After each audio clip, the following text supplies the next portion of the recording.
If you've driven through parts of the ART route, you may have noticed some of the parking spots along Central are awfully wide these days. There's a reason for it.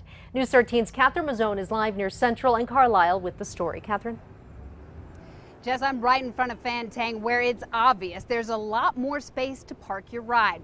In fact, we measured. Compared to downtown, these spots stretch 2.5 feet farther into the street.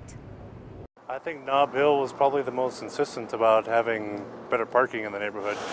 There are a lot of theories. People have big cars out here. Maybe people are maybe hitting each other. But the truth is, the wider parking spots are about safety and speed. We love to think that nothing ever happens when people open their car door and step out, but it can happen. So giving people more space is definitely will make it safer. You can't tell by the way traffic's moving now, but soon drivers won't be able to straddle these double white lines. Those middle lanes will be for buses only.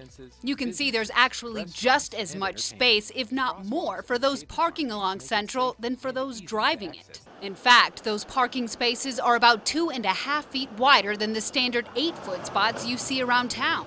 City Councilor Pat Davis says engineers did that for safety, and those who work in the area get it. Before people go into the second lane, where they couldn't do that as much before, so having the wider parking spot, it makes it easier for people to move around them. Councilor Davis tells us the narrower driving lane is also meant to slow down traffic.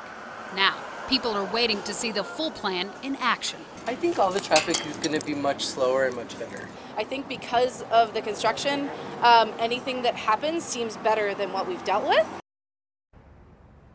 Good news for those who have trouble parallel parking.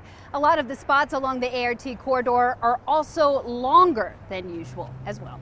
Jess, back to you. All right, thank you, Catherine. The ART should be up and running by the end of the year.